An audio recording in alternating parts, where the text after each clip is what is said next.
समाचार से इस वक्त मैं गवर्नमेंट मेडिकल कॉलेज के गेट के बिल्कुल बाहर खड़ा हूं। मैं चाहूँगा हमारे कैमरा पर्सन आपको ये तस्वीरें दिखाएं सामने ये तस्वीरें। यहाँ बाहर खड़े होकर ये कवर कर रहे हैं। बाहर खड़े होने की वजह हम आपको बता दें कि वजह क्या है कि अब अंदर जाने की परमिशन नहीं है हमको, मतलब अब हमें बाहर से ही कवरेज करनी होगी, अंदर हम नहीं जा सकते हैं। ये फरमान है, वीडियोग्राफी पूरी तरह से बैन कर दी गई है। और ये क्यों किया गया है, क्या परेशानी है, इसके ऊपर हमने जो यहाँ की प्रिंसिपल हैं उनसे बात की थी। मैं चाहूँगा कि आप एक बार वो सुन लें ताकि थोड़ा क्लियर हो जाए कि आखिर वजह क्या है। कुछ ऐसी वायलेशंस शायद हमारे पत्रकारों ने की हैं जिसकी वजह से ये ऑर्डर निकाला गया, लेकिन ऑर्डर हमें मिला नहीं है, कोई कॉपी हमारे पास मिली नहीं है, लेकिन ऑर्डर है। लेकिन प्रिंसिपल क्या कहते हैं ये सुने। Hello ma'am. हाँ जी मैम, हम मॉर्चरी के बाहर खड़े हैं, यहाँ पे बैन कर दिया मीडिया। वो कुछ पसंद नहीं कर रहे थे, ये ऊपर से आई थी हमारे ना एलजी ऑफिस से डायरेक्शन। अच्छा। पेशेंट की प्राइवेसी होती है, और कोई एक मीडिया वाला अंदर ही चला गया था कोई मार्केट में, ये 3-4 दिन पहले। तो कुछ हुआ है ऐसा ना, जो उन्होंने काफी मतलब ठीक नहीं समझा कि मीडिया वाला, तो वो भी पीपी वगैरह नहीं पहन के अंदर की फोटोएं थी। नहीं, फिर वहाँ से डायरेक्शन दी है, तो अच्छा इन्होंने मना कर दिया, वहाँ पे हो गया ऐसा। तो अभी हम कहाँ पे, अगर हमें यहाँ कवर करना हो, बेसिकली पलोड़ा में एक्सीडेंट हुआ है। तो ये आपने सुना, जो गवर्नमेंट मेडिकल कॉलेज की प्रिंसिपल है वो क्या कह रही है। वो कहती हैं कि एलजी ऑफिस की तरफ से ये इंस्ट्रक्शंस आई हैं कि कोई अंदर यहाँ शूट नहीं कर सकता। उसकी वजह है कि कोई पत्रकार था जो बिना पीपी किट पहने ही अंदर चला गया था। वैसे कुछ एरियाज होते हैं जहाँ पर हमें रिस्ट्रिक्ट किया जाता है, हम अंदर नहीं जा सकते हैं, और ये वायलेशंस अगर कोई पत्रकार कर रहा है तो उसके ऊपर एक्शन लेना चाहिए था, ना कि इस तरह का ऑर्डर आप निकाल देंगे कि आप सभी के सभी जितने भी पत्रकार हैं उनको बैन ही कर देंगे कि वो वीडियोग्राफी नहीं कर सकते हैं। तो लिखित में कोई ऑर्डर तो निकाल दें। ये हमें लगता है कि कहीं ना कहीं बहुत बड़ी गलती जो है एडमिनिस्ट्रेशन की तरफ से हुई है। इस तरह का ऑर्डर नहीं होना चाहिए। ऑर्डर वही होना चाहिए कि आप जिस तरह से उस पत्रकार, इनको लग रहा है कि पत्रकार ने वायलेशन की है, बिना पीपी किट पहन के अंदर चला गया है या वहाँ पर नहीं वो जा सकता था वहाँ पर गया है, तो उस पत्रकार के ऊपर आप एक्शन लेना, या ऐसा कोई भी करता तो उस पर एक्शन लेना। आप इस तरह का ऑर्डर निकालेंगे कि कोई भी नहीं आ सकता, तो फिर लोगों की आवाज़ कौन सुनेगा, कैसे आप तक पहुंचाई जाएगी, एडमिनिस्ट्रेशन तक कैसे आवाज़ पहुंचाई जाएगी, कैसे एलजी ऑफिस तक आवाज़ पहुंचेगी, एलजी तक आवाज़ पहुंचेगी यहाँ क्या हो रहा है। और दूसरा, ये सिर्फ आपके लिए ही नहीं, अस्पताल जो है सिर्फ आपके लिए नहीं, आप मुलाजिम हैं, यहाँ पर कार्य कर रहे हैं, कुछ समय के लिए आप पदों पर बैठे हैं, उसके बाद आप चले जाएंगे। आप इस तरह का ऑर्डर थोड़ी निकाल सकते हैं जिसमें लोगों की आवाज़ ही दब जाए। इस पर बात करने के लिए हमारे साथ सोमनाथ डबगोत्रा जी हैं, सोशल एक्टिविस्ट हैं, आरटीआई एक्टिविस्ट हैं। इनको भी इनके साथ भी मारपीट करने का किस्सा पिछले दिनों आपने देखा था। ये सामने अगर हमारे कैमरा पर्सन आपको दिखा पाएँ, सीडी अस्पताल में यहाँ के सुपरिटेंडेंट बदतमीज़ी करने पर उतर आए थे, तो थोड़ी फ्रस्ट्रेशन है। लेकिन ये किस तरह से देखते हैं इस ऑर्डर को? अच्छा सर, किस तरह से देखते हैं? अब हम लोग अंदर तो नहीं जा पाएंगे, इसलिए हम बाहर खड़े हैं, तो कैसे देख रहे हैं आप? हम तो जो फ्लैक्स बोर्ड नोटिस पेस्ट किया है ना, एक किया है इन्होंने मॉर्चरी वाली साइड में, मिनी मॉर्चरी जहाँ पे कोविड पॉजिटिव की डेड बॉडी रखी जाती है जी। दूसरा दूसरा जहाँ पे किया है अपना ओपीडी वाली साइड में। तो जैसे आप अभी बता रहे थे रिकॉर्डिंग कोई प्रिंसिपल मैम की शायद, तो उन्होंने कहा था एलजी साहब से कोई वहाँ से कुछ ऑर्डर आया है। लेकिन मैं मैम से ये ज़रूर कह देना चाहता हूँ कि एलजी साहब पॉलिटिशियन भी हैं और हमारे एलजी साहब हैं इस वक्त, तो उनकी तरफ से ऐसा मैं नहीं मानता कि ऐसा होगा, क्योंकि उन्होंने तो पूरा दुनिया देखी है ना। आज भी जो आप नेशनल चैनल में, सोशल मीडिया में जो देखते हो, तस्वीरें देखते हो, वो कहाँ की हैं? हॉस्पिटल के अंदर की है ना, हॉस्पिटल के अंदर की है ना। तो इसका मतलब पूरे हिंदुस्तान के अंदर अगर मीडिया अलो है तो हमारी जो जेके ड्यूटी है, तो पहले तो 370 थी, 35A थी, तो हम कहते थे कि हमारे कानून अलग हैं और दिल्ली के कानून अलग हैं। अब तो कानून एक जैसे हैं ना, हमने तो ड्यूटी में रह रहे हैं ना इस वक्त। तो अगर हम पूरे मीडिया में, नेशनल मीडिया में ये देख रहे हैं कि हॉस्पिटल की तस्वीरें बाहर आ रही हैं, वीडियो बाहर आ रहे हैं, वहाँ से लोग अपनी बात सुना रहे हैं, पत्रकार भी सुन रहे हैं, उसका समाधान भी ढूंढा जाएगा। मैं नहीं सोचता कि एलजी साहब के ऑफिस से ऐसे कोई इनके इंस्ट्रक्शन आई होगी। ये अपनी तरफ से ऐसा आगे भी करते रहते हैं। अब रही कि कोई पत्रकार वर्जित जो क्षेत्र था वहाँ पे चले गए। वो कह रहे हैं कि एक पत्रकार, जैसे हाँ ठीक कह रहे हैं आप, पत्रकार अंदर चला गया था, अंदर नहीं जाना चाहिए था, पीपी किट नहीं पहनी थी, वो इन्फेक्टेड हो सकता था, तो ये वायलेशन है, तो उस पर एक्शन होना चाहिए था कि सारे ही बंद बैन कर दो आप। मैं कहता हूँ कि आप मेरा इंटरव्यू कहाँ पे कर रहे हो? हॉस्पिटल गेट के बाहर। हाँ। आगे कहाँ करते थे?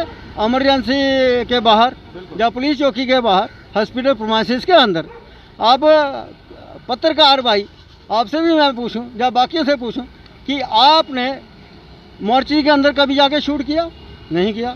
आपने एसएमजीएस लेबर रूम के अंदर शूट किया? नहीं किया। आपने आईसीयू में शूट किया? नहीं किया। आपने सीसीयू में शूट किया? नहीं किया। आपने ऑपरेशन थिएटर में शूट किया? नहीं किया। ठीक है ना? अगर किसी एक ने गलती की है, ठीक है ना, आपको उसके ऊपर एक्शन लेना चाहिए ना, जो आप आज तक नहीं ले पाए। फिर मैं ये कहूँगा कि आज की तरह, जैसे आज आपने जहाँ पे स्टिकर लगा दिया कि मीडिया जहाँ अंदर वीडियोग्राफी नहीं कर सकता, फोटोग्राफी नहीं करता, अगर वही पोस्टर उससे पहले मोर्चरी के बाहर लगा होता तो शायद मीडिया वालों को भी समझ आती। हर कोई इतना सियाना, इतना लायक थोड़ी है। कई बेचारे नए भी पत्रकार आए हैं जिनको एथिक्स जो बोलते हैं वो शायद उनको पता नहीं है। लेकिन आपने पहले वहाँ पे वो नो एडमिशन का बोर्ड क्यों नहीं लगाया? फिर अगर उसके ऊपर आपकी कंप्लेन बनती है तो फिर उसने जो दिखाया, चाहे गलत तरीके से दिखाया, उसने भी जो बात कही वो बहुत बड़ी बात है कि डेड बॉडी के साथ बेअदबी हो रही है। वहाँ पे एसी आपका काम नहीं कर रहा है, वहाँ पे बक्स पड़े हैं। एक डेड बॉडी शायद ये दिखा रहे थे कि वो बक्से में नहीं है, वैसे खुली पड़ी है। क्या उन लोगों के ऊपर भी एक्शन हुआ कि एसी क्यों नहीं चला?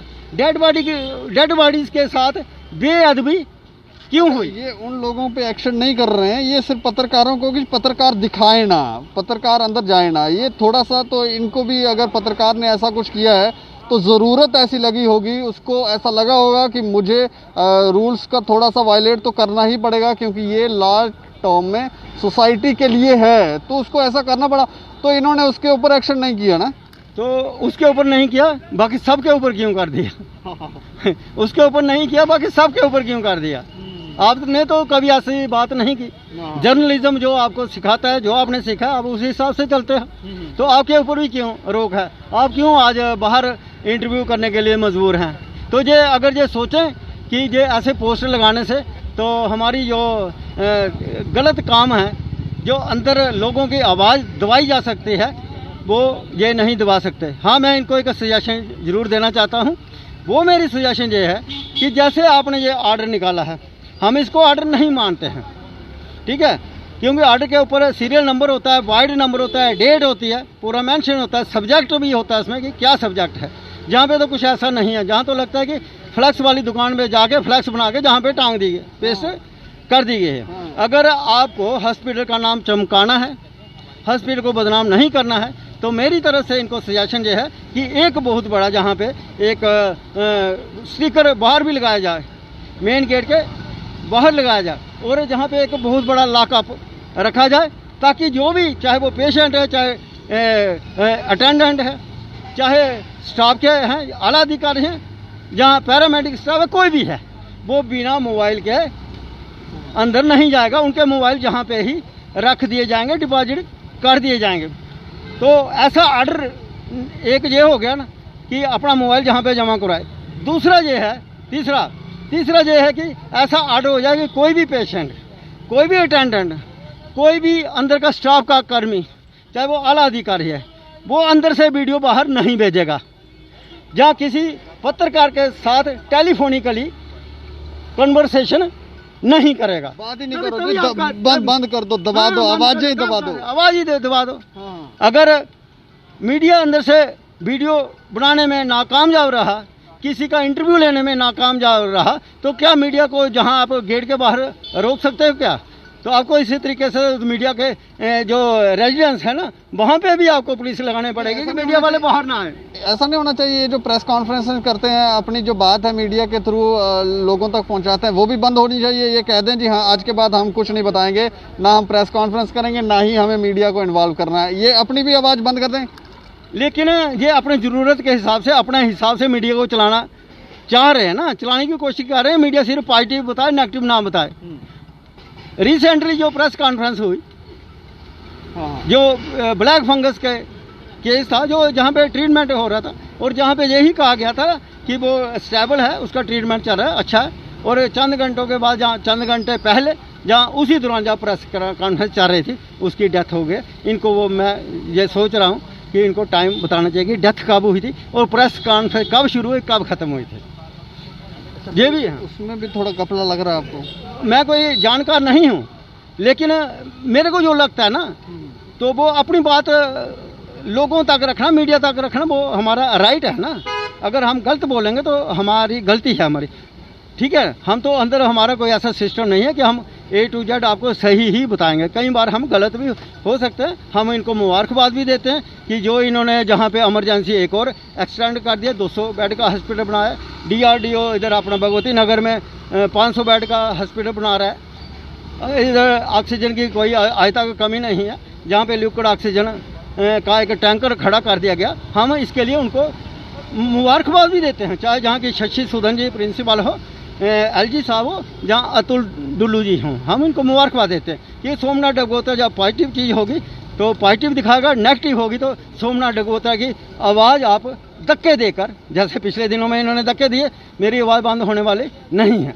उससे ज़्यादा प्रबल हो गई पहले से। तो मैं ये धक्के मारने का प्रोसीजर है। मैंने ये कहा कि ये मेरे को एक वैक्सीनेशन का इंजेक्शन जो इन्होंने लगाया है, इसको मैं वैक्सीनेशन मानता हूँ। मैंने किसी के खिलाफ पर्चा नहीं दिया, FIR नहीं, कंप्लेन नहीं की, क्योंकि हम भी सेवा करते हैं, जो डॉक्टर लोग भी सेवा करते हैं। हम डॉक्टर को भी सैल्यूट करते हैं और हमने उसको एक एक्सीलेंसी अवार्ड के तौर पे एक्सेप्ट किया है कि ये जो गवर्नमेंट की तरफ से अवार्ड मिलते हैं, तो सोमनाथ डगोत्रा को शायद 18 साल की सेवा करने का नहीं मिला, लेकिन जो इन्होंने हमें धक्के मारे वो मेरे लिए एक्सीलेंसी अवार्ड है। ये किस तरह से देख रहे हैं, ये कौन सा अवार्ड है? ये पत्रकारों को मेरे लिए था, ये आम लोगों के लिए, पत्रकारों के लिए, क्योंकि हमने नेगेटिव हो गए। लोगों की जो सेवा करनी है, जो आवाज़ लोगों की सच दिखाना है, जैसे सोमनाथ डगोत्रा चुप नहीं रहा, ऐसे मेरे को लगता है कि जो पत्रकार लोग हैं कि वो पोस्टर पढ़ के वो अपने आप को डिफेम नहीं करेंगे और जोर शोर से गरीब लोगों की आवाज़ लोगों तक पहुंचाएंगे, प्रशासन तक पहुंचाएंगे, और बहुत सारी चीज़ों का समाधान भी मीडिया के थ्रू होता है। लेकिन लास्ट में मैं इतना ज़रूर चाहूँगा, ये जो इन्होंने बाहर ये तख्तियाँ लटका रखी हैं कि पत्रकार अंदर या वीडियोग्राफी कोई नहीं कर सकता, तो ये रिवोक होना चाहिए कि नहीं? रिवोक होना चाहिए। हाँ, आपने ये बड़ा अच्छा क्वेश्चन किया। मैं तमाम मीडिया हर एक को कवर करता है ना, जैसे डगोत्रा को खास तरीके से कवर नहीं करता है। और जितने भी फंक्शन होते हैं, प्रेस कॉन्फ्रेंस होती है, उनकी डिमांड होती है। जितनी बड़ी बड़ी पॉलिटिकल पार्टियां हैं, जितनी NGO हैं, सोशल वर्कर हैं, आप कवर करते हो ना, आज पत्रकारों के ऊपर बनी हुई है। मैं ये कहता हूँ पत्रकारों के ऊपर बनी है, तो आज क्यों नहीं तमाम पॉलिटिकल पार्टियां, तमाम जो NGOs हैं, वो पत्रकारों की सपोर्ट में क्यों नहीं आते कि इधर जो पत्रकारों का गला घोटने की कोशिश की है वो क्यों की है? अभी तक कोई नहीं पहुंचा। मैं खासकर जो हमारी बार एसोसिएशन है, उनके जो वकील हैं बहुत अच्छा काम करते हैं, सोशल में काम ज़्यादा करते हैं। उसमें एकजुट के चेयरमैन अंकुर शर्मा जी हैं। मैं ये अंकुर शर्मा जी को अपील करूंगा मीडिया के माध्यम से, जहाँ बाकी शेख शकील वकील हैं, सेठी जी हैं, हमारे बहुत सारे वकील हैं जो जम्मू की आवाज़ को कभी दबने नहीं देते हैं, उनसे अपील करता हूं कि इनसे ऑर्डर की कॉपी ली जाए, जिसमें सीरियल नंबर हो, सब्जेक्ट हो, डेट हो, ठीक है, वार्ड नंबर हो। तो उसको, इन लोगों को मैं अपील करता हूं, जो हमारे वकील साहिबान हैं, वो इस ऑर्डर को कोर्ट में चैलेंज करें, रिवोक करवाएं, ताकि लोगों की जो आवाज़ है वो परमानेंट तौर पे जहाँ हॉस्पिटल के अंदर बंद ना हो जाए।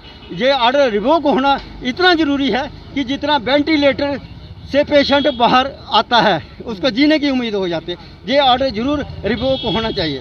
शुक्रिया हमसे बातचीत करने के लिए। तो ये जो ऑर्डर निकाला गया है। ऑर्डर मतलब ऑर्डर की कॉपी तो नहीं है, लेकिन तख्तियां लटका दी गई हैं, लिखा गया है कि आप वीडियोग्राफी यहाँ पर नहीं कर सकते। तो एक बात ज़रूर हम ये कहना चाहेंगे कि ये ऑर्डर रिवोक होना चाहिए, क्योंकि इससे पब्लिक इंटरेस्ट की बात ये नहीं लगती है। आप किसी एक पत्रकार की गलती की सज़ा पूरे समाज को नहीं दे सकते हैं। आपकी ये गलती है, ये जो आपने तख्तियां लटका रखी हैं यहाँ से, ये हटा दें आप। ये वीडियोग्राफी जो नहीं कर सकते हैं, ये इस तरह के ऑर्डर नहीं, समाज के लिए ये सही नहीं है। लेकिन मेडिकल कॉलेज की प्रिंसिपल ये कहती हैं कि पत्रकार एक वायलेशन कर रहा था, वो अंदर चला गया था मॉर्चरी के, कुछ ऐसा हुआ होगा तभी गया। लेकिन अगर आपको लगता है कि वो कुछ गलत हुआ है तो आप उस पर FIR लॉन्च कर सकते थे, लेकिन आपने ऐसा नहीं किया। और ये जो फैसला लिया है ये कहीं ना कहीं गलत है, और हम ये कह रहे हैं कि ये रिवोक होना चाहिए। बाकी आप अपनी राय रख सकते हैं और देखते हैं दैनिक स्टेट समाचार। मुझे और मेरे सहयोगी को दें इजाज़त। नमस्कार।